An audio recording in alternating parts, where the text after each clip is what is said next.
حمدا كثيرا طيبا مباركا فيه، والصلاة والسلام على سيد المرسلين إمام المتقين قائد الغر المحجلين نبينا محمد صلى الله عليه وسلم وعلى آله وأصحابه الطيبين الطاهرين. أعوذ بالله من الشيطان الرجيم. بسم الله الرحمن الرحيم. لله ملك السماوات والأرض وما فيهن وهو على كل شيء قدير. صدق الله العظيم. اللهم صل على سيدنا محمد في الأولين، اللهم صل على سيدنا محمد في الآخرين، اللهم صل على سيدنا محمد في الملأ الأعلى إلى يوم الدين. My brothers and sisters, my dear friends, Assalamu alaikum wa rahmatullah. May Allah's peace, blessings and mercy be upon you all. Welcome to the 60th Annual Convention of Islamic Society of North America. This is a very special year. The theme for this year is 60 years of service, navigating the way forward. I want to take a moment to thank our founding fathers and mothers who got together in this great state of Illinois in 1963. These were students from Middle East and South Asia and Far East who had a vision to establish a Muslim organization. And today, after 60 years, we are here expressing our thanks and gratitude to all of them, and also celebrating the accomplishments of this organization, what we were able to achieve as a community, as proud American Muslims in last 60 years.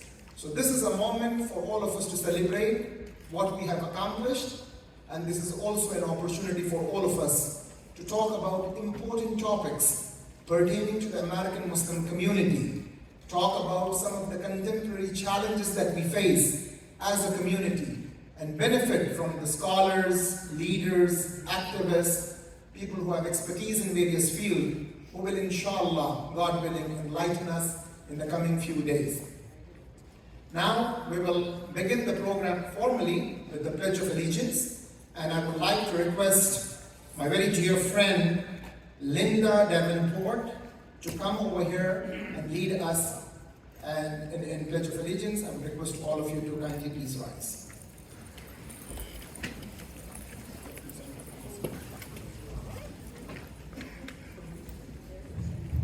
I pledge allegiance to the flag of the United States of America and to the republic for which it stands, one nation, under God, indivisible, with liberty and justice for all.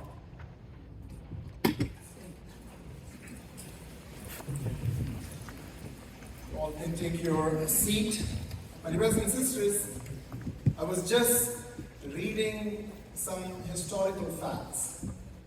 So alhamdulillah, when this beautiful organization went through the transition and formally became Islamic Society of North America in 1981, since then we have 12 presidents.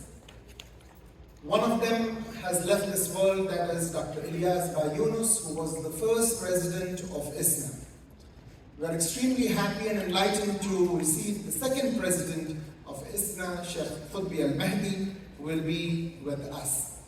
Our current president, who is the son of this beautiful state, comes from this amazing city of Chicago, is the 12th president of ISNA. So please join me in welcoming our very dear brother, leader, president of ISNA, Brother Safa Zarzour. Takbir! Assalamu alaikum wa rahmatullahi wa barakatuh. Bismillahir Rahmanir Rahim. Wa salatu wassalamu ala Sayyidina Muhammad wa ala alihi wa sahbihi ajma'in. Allow me to welcome you to the 60th Annual Islamic Society of North America. Particularly those of you who have traveled far and wide to be here from states all over, whether California, Florida, or New York, or Texas, just wherever you are, wherever you have come from. I understand what it takes to commit the time and increasingly to commit the finances and the resources to be here with us, so we thank you. And we thank also those of you who are residents of the Chicagoland area and the state of Illinois. The convention is nothing without you, and especially when we are celebrating its beautiful 60th anniversary. I'm reminded of a hadith of the Prophet ﷺ that says, "Al-khalqu kulluhum iyalullah, ahabbuhum ilallah, anfa'uhum li'iyalih."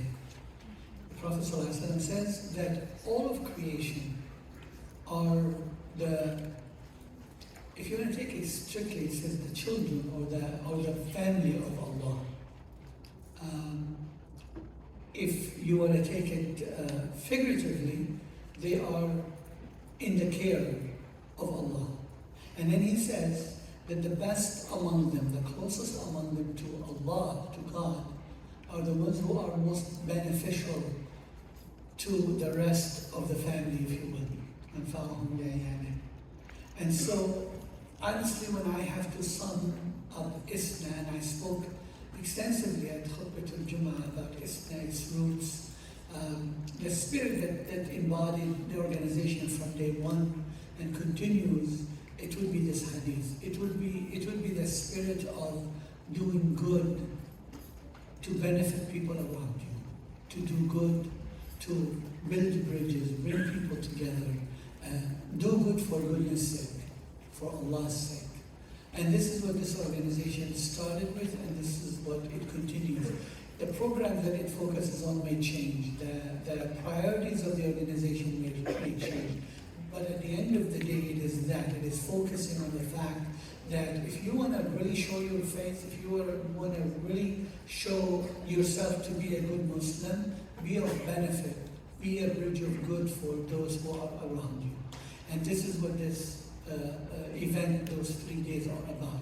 To bring people together who want to do good, who want to make a difference, who want to see that the Muslim community in America is growing healthy, in a healthy way, is relating to those in the United States that want to do good also, and is adding to the mosaic of this country, this beautiful country of ours. And this is what we are all about. This is what we are all about. It is worth repeating, mentioning that, perhaps, especially early on, many decades ago, a lot of times you sit with Muslims and you sit in Islamic circles, and they are afraid, as I mentioned in the khutbah, they are afraid to engage people of other faiths, or to allow the youngsters to engage people of other faiths, because they are afraid they would lose their faith. My first-hand experience is that engaging in interfaith work increases your faith. And this is something that I was told by people of other faiths. I mean, I have Christian and Jewish friends that basically say that engaging in interfaith strengthens my own faith. But it also gives me avenues and ways to understand the other more, and to also find common grounds to do good for that larger society. As I mentioned, it always have, caught my attention, the Prophet ﷺ talking about something that happened when he was 16 years old, before he became a prophet, where he talked about witnessing hilful fudul.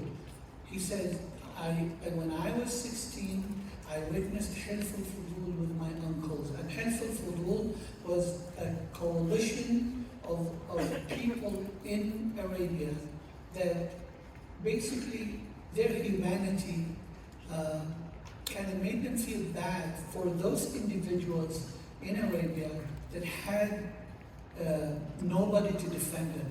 They didn't have large tribes. They didn't have the ability to stand up for themselves. And so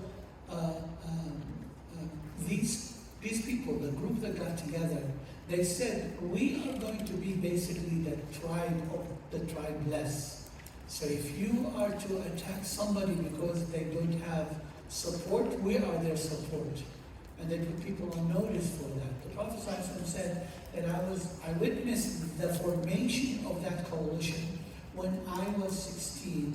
And he said that if I am to be asked today by these people, and when he said by these people, he referred to the people of Quraysh, who at the time were his arch enemies. They were attacking him, they were hurting him, they were attacking his followers, they are making life very miserable for him. He said that if I am invited to a similar coalition with these people, with basically people who don't want him to even exist, if they can hurt him, they would, and they did. He said, I will respond positively. I will be part of that coalition. And so to me, that spirit we really have to embody and really put through our mind and our heart and our soul. This idea that the world is small and is getting smaller and smaller. And if we, meaning good people of every walk of life, don't come together and try to advance what is good and try to prevent what is evil, then all of us then will basically together perish. You know, as the Prophet ﷺ mentioned in the hadith that, you know, that ship where it had two, you know, the deck and then it had downstairs, the bottom floor, and the people who were on the bottom felt like if they want to go up and to get the water all the time, fetch the water, it would be too much. So they wanted to dig a hole where they are to get the water faster and don't have to bother the ones upstairs. And what did the Prophet ﷺ say? That the people of the ship, especially the ones upstairs, if they say, well, it's their part, and they do whatever the heck they want, then everybody's going to drown. But if they prevent them, everybody will survive. And that's the mentality we need to have. That's the mentality we must have when we live in a diverse, multi-ethnic, multi-religious, multi-racial society. That we need to look for good people in every corner, from every faith. And then we're not going to agree with them on a lot of things. We're not going to agree with them on many things. And we're not going to agree on the same things with all of them. But if my Prophet taught me anything, sallallahu alaihi wasallam, is that with every group, with every section of society, look for what is in common, what is it that you both agree on, and on basically fighting or pushing back on that is negative, and then work with them on that, and then with the next group work with them on that. And that's how we should be, as individuals, as families, as communities. And I hope that this convention, if it's about anything other than giving you this upliftment, this spiritual boost, and getting you to know and to make friends with many people, if it is about anything, it's about you finding that thing that your heart feels strong about in society, and then find those, whether from your faith or people outside of your faith, they can come together with you to do something good for God's sake and for the sake of a better country, inshallah, for all of us. Thank you again. Enjoy the convention. Enjoy us the celebration of 60th annual and all the beautiful events that are happening. And inshallah ta'ala, we'll see you at the convention throughout. Assalamu alaikum wa rahmatullahi wa barakatuh. Thank you so much, President Safa, for your very enlightening remarks. And thank you so much for your service. You have dedicated your life to serve the community. You have been an integral part of ISNA as a board member, as a former executive director, as a former head of Council of Islamic Schools of North America, and now as the president of Islamic Society of North America. So next speaker is also from your great state. I always tell people that this great state of Illinois has produced Abraham Lincoln, Safa Zarzour, and now our Vice President, Brother Karim Irfan, who is an attorney by profession, is the former chair of the Council of Islamic Organizations of Greater Chicago. He is a leader who has served for many years on the board of ISNA. Currently, he is the Vice President of ISNA US. So please join me in welcoming Brother Karim Irfan.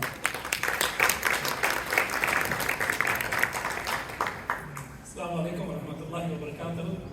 Bismillah wa salatu wa salam ala Rasulullah. Ladies and gentlemen, it's an honor to be here with you. Allow me to begin with a reminder and a question. So what is the theme of this convention? What's the one word that is very most important in that theme? Who was that? Service. That's what we are all about. What are we celebrating? 60 years of service to Muslim Americans and to this society and this great country of ours. 60 years of selfless work dedicated to understanding what society needs, what Muslims need, and meeting that need effectively.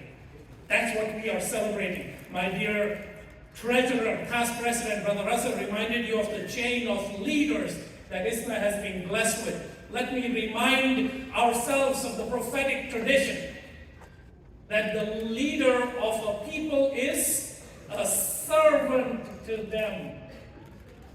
So when we speak about our leaders, we speak about servants dedicating their life to service.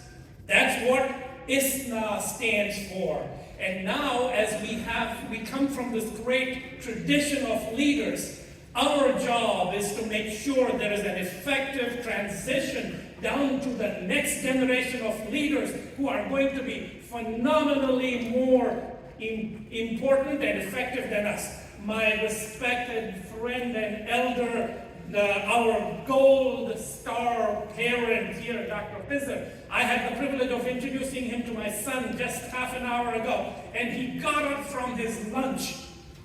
And what did you mention to my son, Brother Pizzer? He said, you and your generation are important to us. So what I leave you all with in this half a minute or two that are left with me here is, we are here together in that business of serving and creating leaders from amongst our youth who are prepared to tackle the challenges of this world. And they're not dedicating themselves only to Muslim causes, because a Muslim cause is everybody's cause. So, my dear friends, as you go out and celebrate this 60th anniversary, and I understand from our convention steering committee chair that the session is being live streamed on Facebook, right? My dear friends who are watching us, what are you doing at home? What are you doing at home? Come on, join us. Look at this wonderful gathering here. We expect you to be part of the 10, 15, 20,000 people, but we expect you to be a part of this horde of servants who are coming together for one cause, and that is the betterment of our Muslim American community and the betterment of this country. So come on, join us. So ladies and gentlemen, as I end, my reminder to you is, you are ISNA. Your membership is critical to us. I hope you all are members and you spread the word and become a part of this family. But keep in mind, our goal is not this convention. Our goal is not the panel sessions. Our goal is not any one of the programs which ISNA offers. Our goal is the connections that we make to understand the need of society and to serve. So we are servants together in the cause of Allah, in the cause of Islam, and in the furtherance of this community and this country. So join hands with us all and enjoy the celebration, but get to know people of different backgrounds, please. That is one of the key reasons ISNA is successful, is we have an open door policy to people of all nationalities, of all ethnicities, of all countries and races and colors and backgrounds. What we share in common is that we are committed to serving and making society better. So keep that in mind, connect with each other, and promote ISNA. Remember, as I leave you, you're not just ISNA members, you are ambassadors of ISNA, ambassadors of Islam, and ambassadors of good in this world, inshallah. Happy 60th anniversary to every single one of you.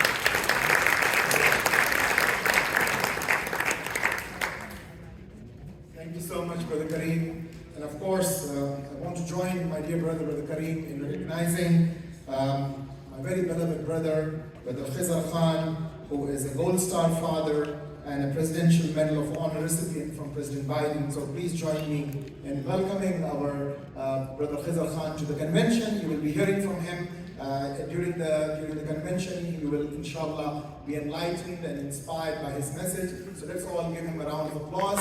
He's a symbol of pride of the American Muslim community. He's the man who told Americans, reminded all Americans of all backgrounds, the importance and significance of our Constitution. Our beloved Prophet Rasulullah sallallahu alaihi wasallam told us, when he said, "Man lam yashkur an-nas la yashkur Allah." A person who is not thankful to his fellow being cannot be thankful to Allah subhanahu wa ta'ala either. So in this audience, I see so many pioneers. I see at the back Dr. Iqbal Yunus. For more than 5 decades, the man has served this organization. He's a nuclear physicist got his PhD from Emory University. He could have been somewhere else, but he dedicated all his life serving Islam and the Muslim community. In this audience, you will find people like Dr. Abdul Rauf Mir, people like Dr. Khurshid, people like Dr. Jalaluddin, Dr. Farooq Malik. I see so many shining faces in this audience who have a long history. Maybe even before my birth, these are the ones who were serving the community. So as we celebrate 60 years of Islamic work in North America, we also recognize these pioneers for their outstanding work. We express our deepest gratitude and thanks to the founding fathers and mothers. And many times we forget our esteemed sisters who have been in the forefront. We remember people like Sister Sharifa Al-Khatib, Khadija Hafaji, Sister Nudrat Yunus. These are the shining examples that we have. And without their support, their other halves wouldn't have served the community the way they have served. So we express our deepest thanks and gratitude to each one of them, especially at a time when we are celebrating 60 years of Islamic work. I remember so many stories that our beloved Malika Auntie used to share with us, how Brother Mahbub Khan from the West Coast used to spend every single long weekend traveling from one city to the other, promoting ISNA's newsletter, promoting the important work that ISNA is doing. So today, we thank them and express our deepest gratitude to all of them and their family members. Now, from United States, we will go to our neighboring country, Canada, because Islamic Society of North America consists of US, Canada, and Mexico. So now, let me introduce the Vice President of ISNA Canada, Brother Rafiq Ahmed, an IT professional, someone who has a very long association with ISNA, to come and share his remarks. So please join me in welcoming Brother Rafiq Ahmed.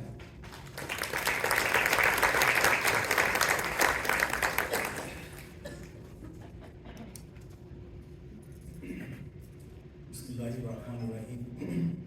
Rabbi shrah li sadri wassir li amri wahlul 'uqdatam min lisani. Assalamu alaikum, my dear brothers and sisters. First of all, I would like to express my heartfelt gratitude to Allah subhanahu wa ta'ala for granting us here in this auspicious occasion, ISNA 60th Convention. The convention we are celebrating today started 60 years ago by a few international students of America and Canada. Today we are celebrating this, and we are looking forward how we will do in future. The objectives, the vision, the mission, they started with still that is still present. It's not only in books, it is publicly available. The ISNA is an organization powered by, let's say, democracy. The leadership of ISNA is elected by boards. This may be a secretary's oath. And so we'll continue with this, what we started before for the community, for the Muslim community, and for the greater society of North America. And in this convention, inshallah, we'll meet our friends, we'll make new friends, and we'll energized by spiritual lectures, ideas from our different speakers. And if we look back, what is the achievement for last 60 years? This is not this may not be in numbers, but in qualitative way we say, in mosque, now it's everywhere. What we see from the history, those students, they were looking for where is the mosque, where is the food, the halal food. But today, halal is, well, it's a known thing and it's available. Mosque, if you Google it, you'll find mosque somewhere near. And still, there are so many things I think we need to be achieved. For example, the when you buy a house, the question of interest-free housing, we started, maybe we need more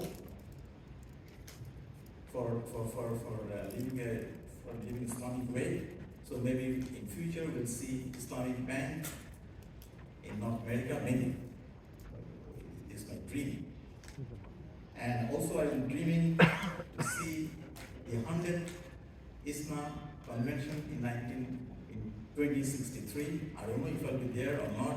I don't know if I will be here or in a cruise, but I hope for this to see what happened in 40 years after. I'm not sure if I'll be there or not. Maybe somebody here, they will remember what we visioned 40 years ago.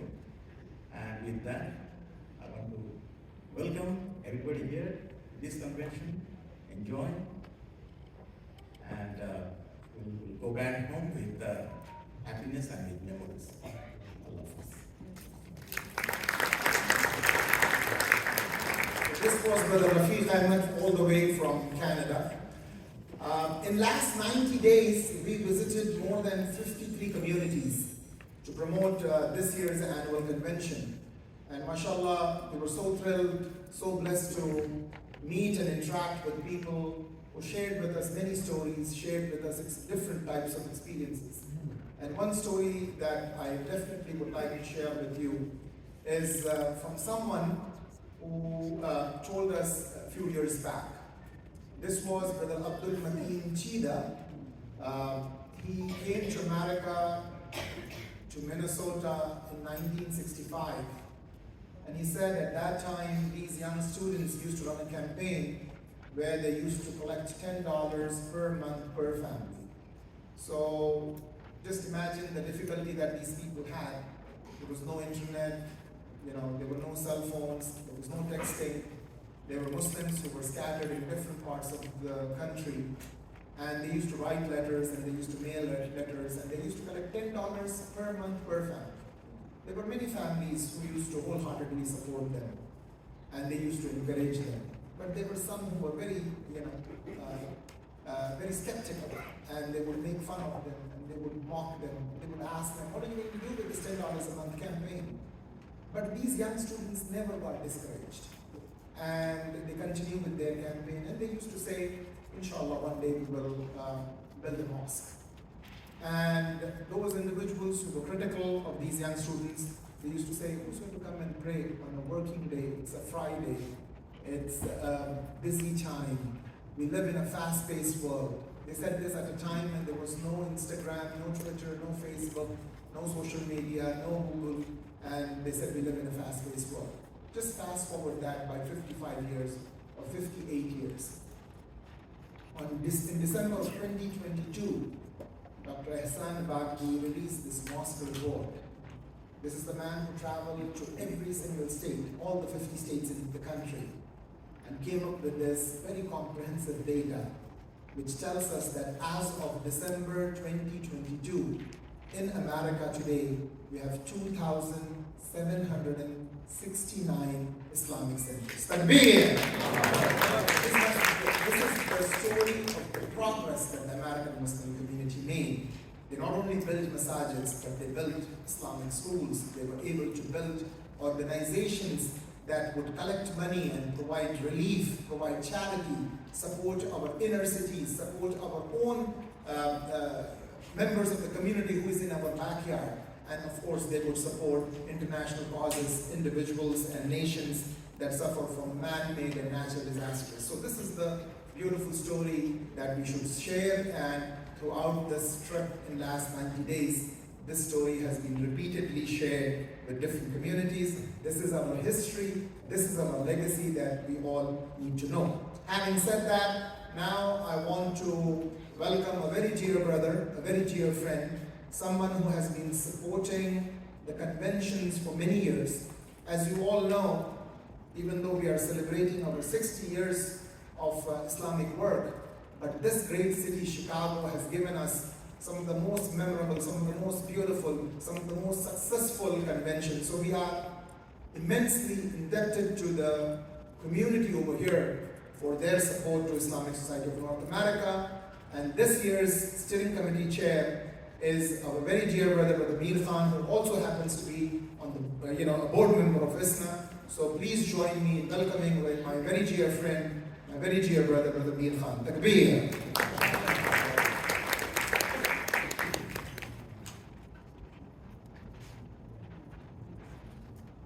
Assalamu alaikum, brothers and sisters, ladies and gentlemen.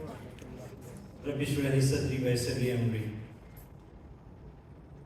It is indeed a matter of gratification for me to welcome you all to this lovely city and the presence of Mr. Khizr Khan, Gold Star Father and recipient of the Presidential Medal of Honor, indeed adds charm and grace to the occasion.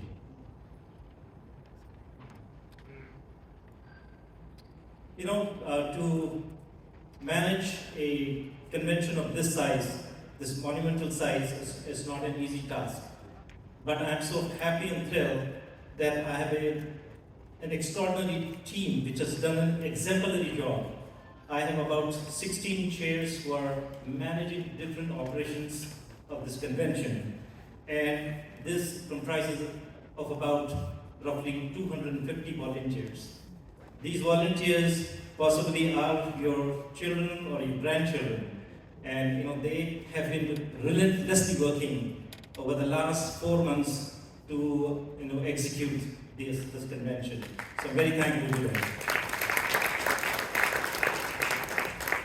Brother Aziz was talking about the effectiveness of using the social media, and we this year engaged a digital marketing company, and I was just looking at my numbers while sitting on the stage, and what I've concluded is they have helped us reach about 750,000 people, and they have over 1 million impressions on the Facebook and Twitter and other things. This is a very impressive number if you come to think about it.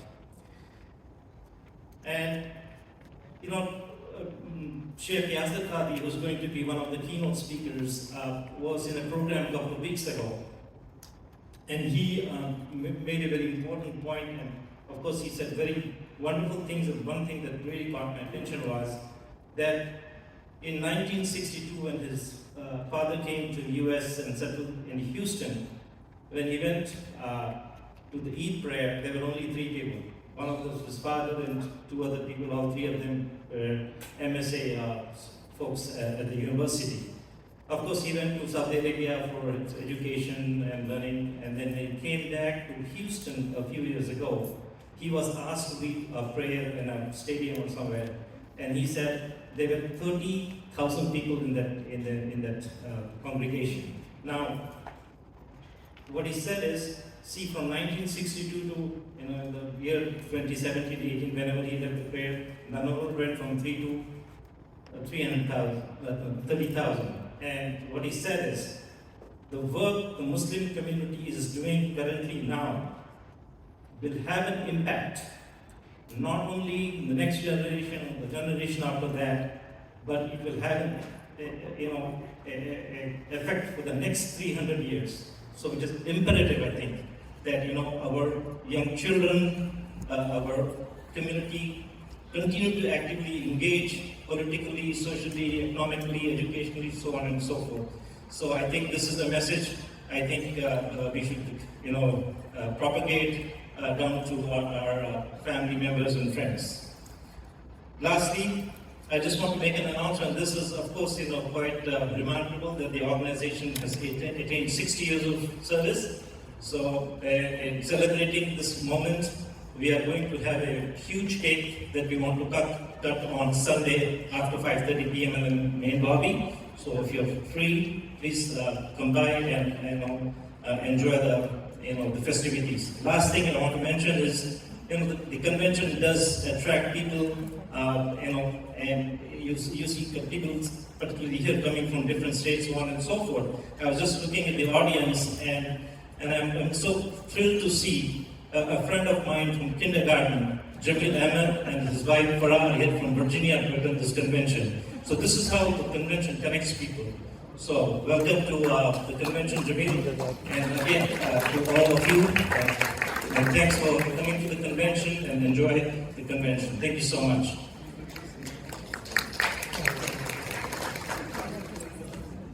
Jazakallah khair, our steering committee chair, Brother Mir Khan.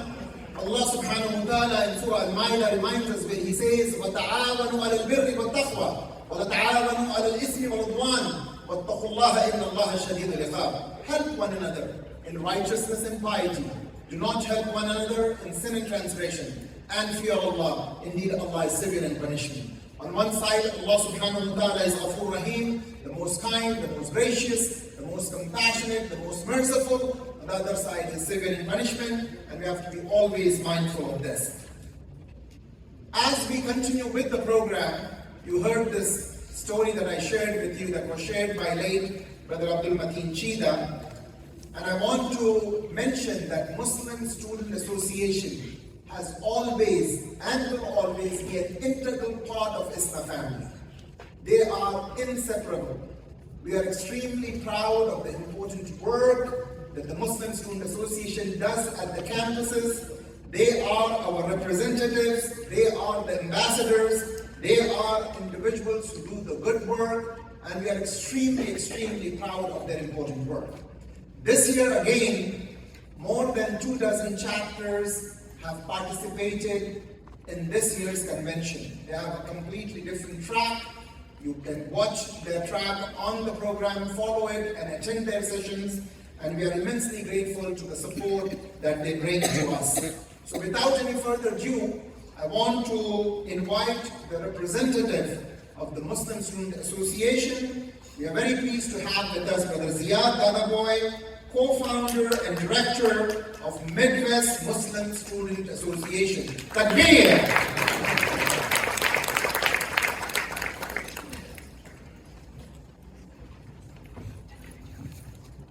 Assalamu alaikum wa rahmatullahi wa barakatuh. My name is Ziyad Dadaboy, and I'm one of the co-founder and directors of the Midwest Muslim United Student Association. The MSA is a very special part of our Muslim Ummah in America. For many students, for many kids, it is the first time that they've really left their home community.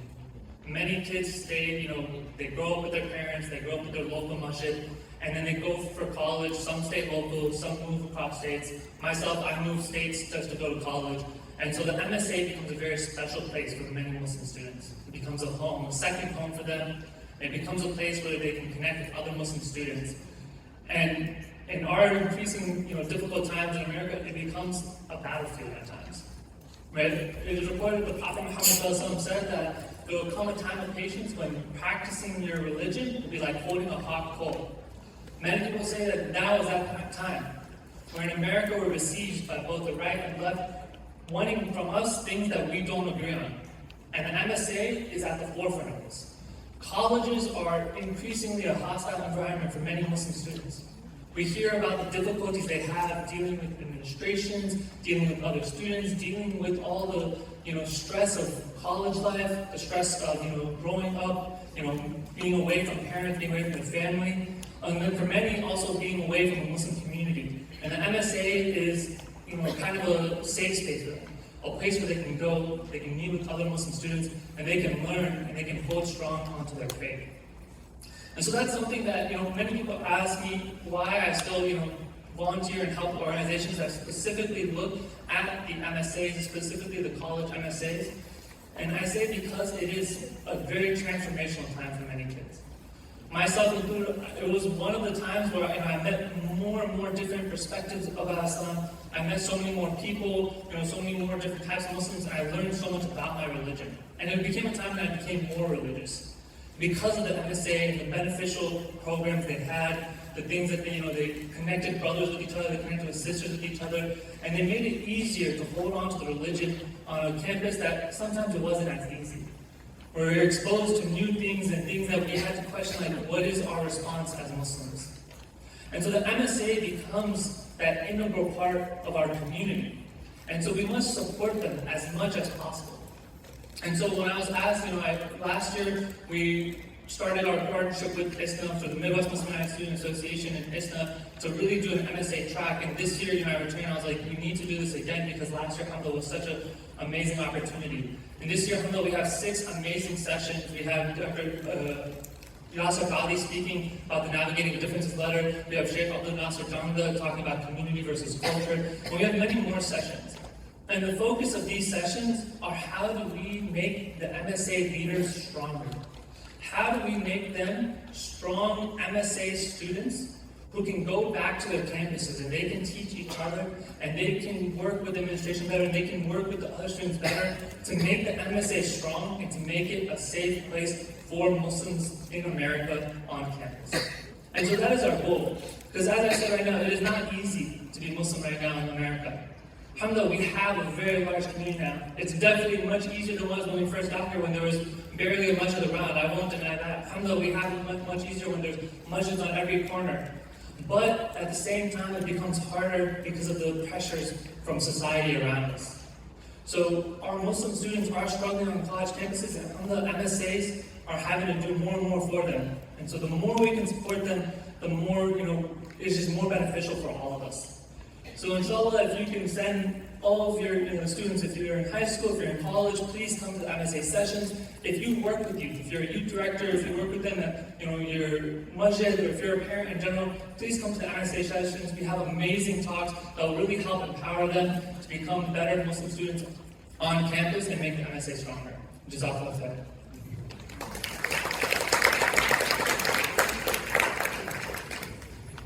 Allah subhanahu wa ta'ala, our creator, reminds us when he says, وَلَقَدْ كَرَّمْنَا بَنِي آدَمَ. Allah subhanahu wa ta'ala has honored the children of Adam. We are all children of Adam.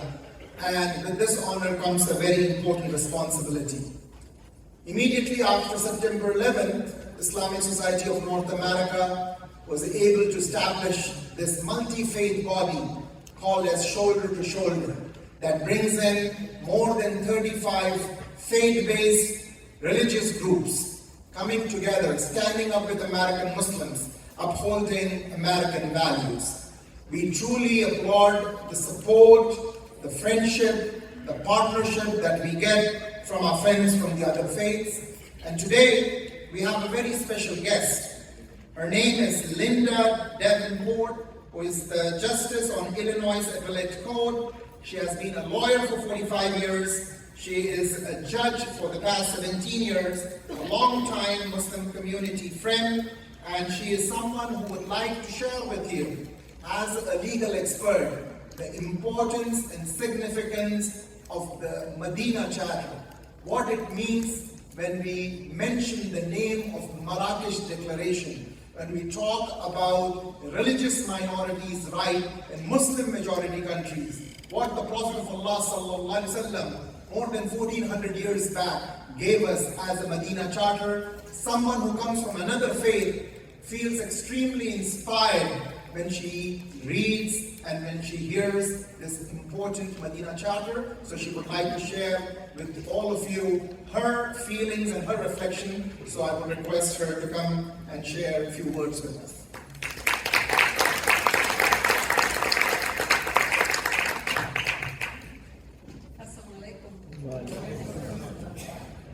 So I come from a long line of lawyers, husband, daughters, brother, son-in-laws. As a lawyer, I want to talk to you about the law and where we come from. In 1789, the United States decided that it invented democracy when it created its Constitution.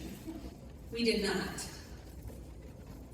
In 1215, England thought they invented democracy with the Magna Carta. They did not. We go back to 622, when the Prophet Muhammad, peace be upon him, created 4,712 articles that brought peace and created the first Constitution and the only Constitution that guaranteed equal rights for everyone.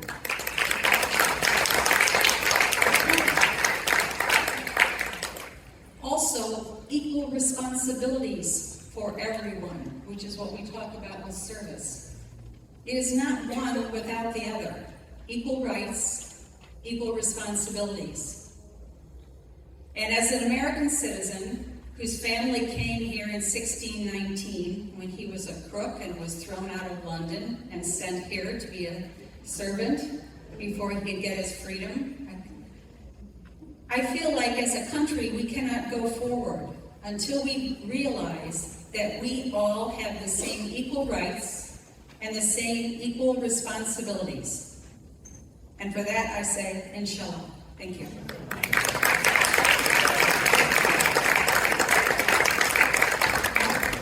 Thank you so much for your wonderful remarks. I want to take this opportunity to thank the Council of Islamic Organizations of Greater Chicago, a partner that has been with ISNA for the past many years. Brother Muhammad Hamadi was supposed to be here, but I know Brother Irshad Khan is here, the former chairman of Council of Islamic Organizations of Greater Chicago. So on behalf of ISNA, Brother Irshad, I would like to thank you, and if you would like to come and share a few words, please do so. So kindly please come on the stage. Please welcome Brother Irshad Khan from the Council of Islamic Organizations of Greater Chicago.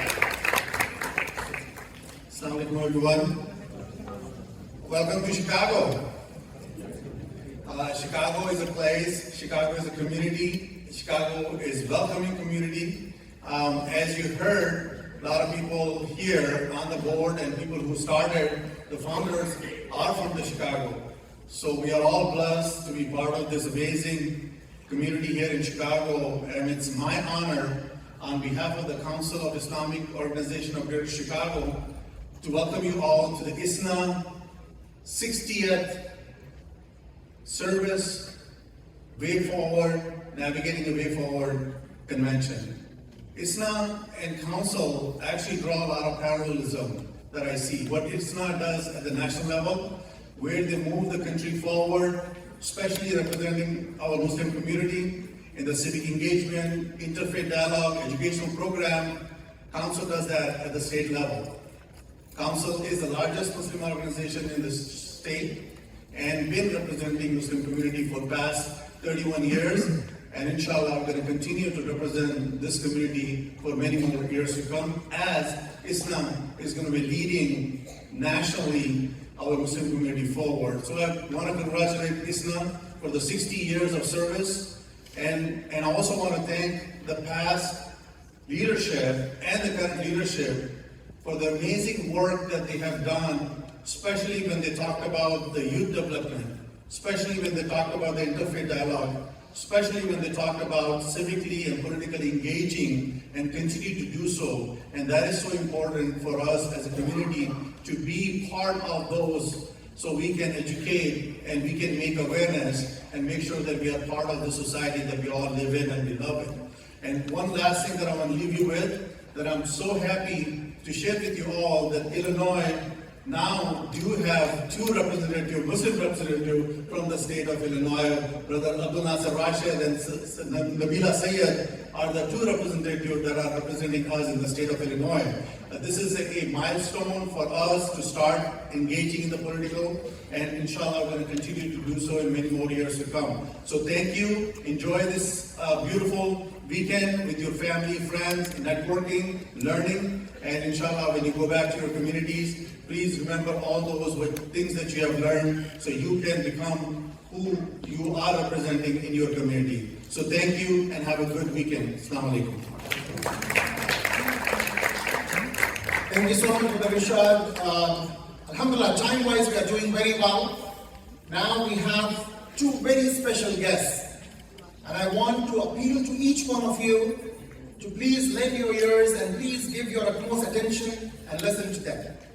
As you all know, ISNA throughout this last 60 years has stood by our brothers and sisters in Kashmir, in Palestine. Recently, they have been supporting the cause of our Syrian brothers and sisters. Our brothers and sisters who are suffering in Yemen, our brothers and sisters who are suffering in India, the Rohingya refugees in Bangladesh, the Uyghur refugees and the Syrian refugees in the Middle East. So every time there is a natural disaster or a man-made disaster, Islamic Society of North America has done its utmost best to lend its voice and support. This year, at the ISNA Convention, we are going to highlight the brutal invasion of Russia on Ukraine, and the Deputy Foreign Minister of Ukraine, whose name is Amina Jabbar, will be addressing us on this weekend. We are glad today we are joined by two sisters who are Crimean Tatars, and they are our special guests. They are fellows at Purdue University. The fellowship is given to those professionals who are under physical threat at risk in their countries. Crimean Tatars were suppressed by Tsars and then under communism for years. Many of them were disseminated by communist regimes.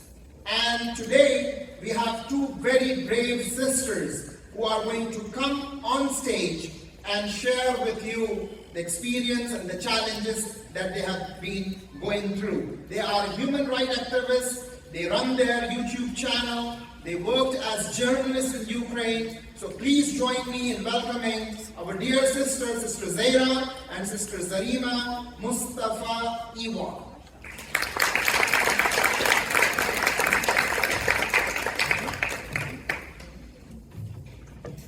Assalamu alaikum. Dear participants in the ISNA Annual Convention, dear brothers and sisters, first of all, we would like to thank ISNA President Basharat Salim and Dr. Said for their opportunity to address you today. We are Zira and Zarima. We are representatives of the Muslim people of Ukraine, Crimean Tatars. Crimean Tatars are indigenous people of Crimea. Today, our people are at risk. Crimean Tatars were formed on the peninsula from all the people who lived here before the 14th century. The Crimean Tatars are people with a rich history, cultural heritage, and deep roots on the Crimea Peninsula. Crimean Tatars had our own independent state for 3.5 centuries, until the first occupation of Crimea by the Russian Empire in 1783. From this period Russia began to destroy everything that reminded them of Muslims in Crimea. The main goal of the Russian government is to make life unbearable for the Crimean people on the peninsula. Using brutal terror, the occupiers forced the indigenous population to emigrate, systematically and methodically destroy the Crimean Tatar material and spiritual culture. In 1944, another 46.3% of the Crimean Tatar population was killed as a result of genocidal deportation from Crimea. And the Crimean Tatars were not allowed to return to their homeland for about 50 years, until the collapse of the Soviet Union in 1991. Our mother burst to the two of us while in forced exile. In fact, this is our third relocation, where we once again started living from scratch. The first time our parents returned to our homeland was in the 90s. The second time, my sister and I left Crimea because of severe bullying, discrimination and hatred from the Russians in Crimea because of their ethnicity and religions. And for the third time, we had to run again. We were forced to move because of the full-scale Russian invasion of Ukraine in 2022. Today, Russia continues to destroy the Muslim people of Crimea, taking away our homes and lives, while repopulating our homeland with ethnic Russians, hoping to make Crimea Russian. The persecution of the Crimean Tatars began almost immediately after the Russian invasion of Crimea in 2014. Activists and protesters were harassed, threatened, and imprisoned for 15-20 years, and in some cases even kidnapped in broad daylight. One of the symbols of what is happening in Crimea is the sentence to our friend Nariman Jilal, the first deputy chairman of the Majlis of the Crimean Tatars, and inaugural summit of the Crimean platform. He told the participants of the summit what it feels like to live for years surrounded by Russian propaganda and under constant threat of persecution and repression. Nariman was the only one who came from Crimea to openly participate in Crimea Platform Summit. And he is paying a very high price for this. 17 years in prison. This is the sentence passed on him by the Russian occupation court. Russia falsified charges and imprisoned him for 17 years, and his 3 young children were left like thousands of others fatherless children in Crimea. For intimidation of the Muslim people of Crimea in the first days of the Russian occupation, the mutilated body of Rishad Ahmedov, a Crimean Tatar who was abducted while peacefully demonstrating against Russian occupation, was found outside Simferopol. He was buried on March 18, the same day Putin triumphantly announced the annexion of Crimea to Russia, even he falsely promised to protect all ethnic groups on the peninsula. Ahmedov's murder sent shockwave through the Crimean Tatar people. This is when we became really frightened of what was to come, as we realized that our people had lost all of our rights and were completely vulnerable and unprotected. As another example, Russian law states 15 years in prison for reading Muslim literature and for anti-government views, making dissented Crimea even more dangerous. Now, the very similar to Auschwitz, this genocide taking place in Crimea. There are really ethnic purges going on in Crimea under occupation. Muslims in Crimea are locked up. As the Crimean Tatar leader Mustafa Jamilov said, the reign of jackals lasts until the lions wake up and stand up. We hope that the law will prevail on our land, no brute force. We hope that all of you will join together in supporting us. When the Russian occupation took place in 2014, the people of Crimea could not believe that Russia could not summarily take over Crimea. After all, according to the Budapest Memorandum of 1994, Ukraine gave up Soviet and nuclear weapons in exchange for guarantees by the nuclear countries, including Russia and USA, about our security and territorial integrity. Ukraine signed a treaty on mutual relations with Russia, which clearly states that there are no territorial claims between our countries. And finally, we need to consider the acts of the Helsinki Accord, the United Nations Charter, which emphasizes the inviolability of state borders. We were confident that the international community and above all the countries that signed the Budapest Memorandum would take decisive measures to curb the aggressor. However, this did not happen. The United Nations has failed. It will not be able to prevent and stop aggression, seizure of foreign territories and international boundary, as long as the aggressor has the right of veto in the Security Council, the most important structure of the United Nations. Russia openly declares that it will not comply with the resolutions and decisions of the international organizations. Brother and sister Muslims, think about all we have described in this short presentation, and think about partition and occupation of part of the territory of Moldova. Think about the seizure of a significant part of the territory of Georgia. Think about the occupation of a large part of the territory of Ukraine. Think about war crimes, torture, murder of civilians. Think about the killing of thousands of people in Syria by their own troops or puppets.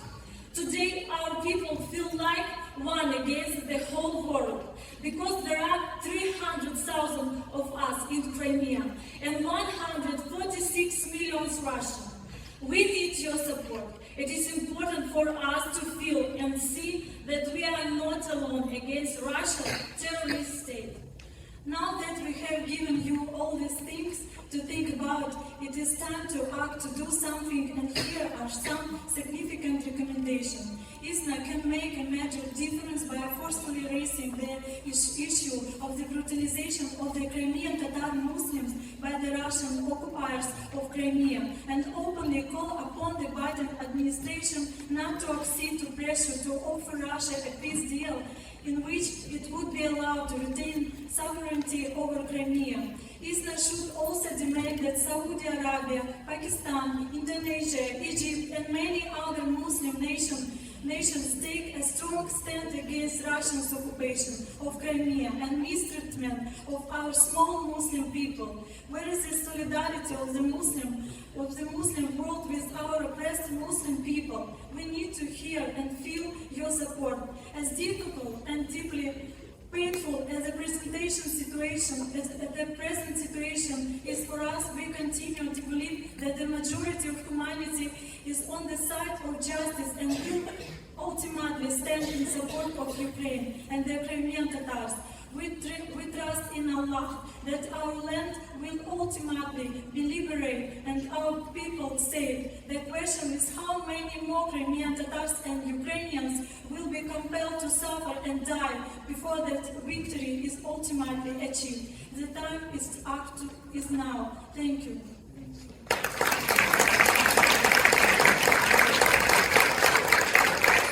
Our special guests all the way from Ukraine, Sister Zera and Sister Zarima. May Allah bless you and protect you. In this convention, you will hear also from the Grand Mufti of Ukraine, Mufti Sulamanov, and of course, the Deputy Foreign Minister. In conclusion, my dear brothers and sisters, I'm reminded of this beautiful verse from the Holy Quran where Allah subhanahu wa ta'ala says, وَأَحْسِنُوا إِنَّ اللَّهَ يُحِبُّ الْمُحْسِنِينَ. Do good, verily Allah loves the good doers. And in this audience, you will find many of those beautiful faces, men and women, brothers and sisters, who have done enormous amount of work and made enormous amount of sacrifices serving our community. I just want to conclude with this reminder. From 1963 to 1983, those 20 years, every year they used to have an MSA president. During those days, the term of an MSA president was only for 1 year. And at the later part, they changed the bylaws and they made it for 2 years. And then ISNA continued with this tradition from 1983 until today. We have a term limit. So any president or vice president can serve for 2 terms. Each term is 2 years. And as our president mentioned earlier in his khutbah, we take a great pride in this fact that alhamdulillah we have an organization, a US-based North American organization where the leadership is elected by the general membership. So I want to remind you, kindly please become a member of ISNA. Strengthen the hands of ISNA. Provide your valuable feedback. Even your constructive criticism is welcome.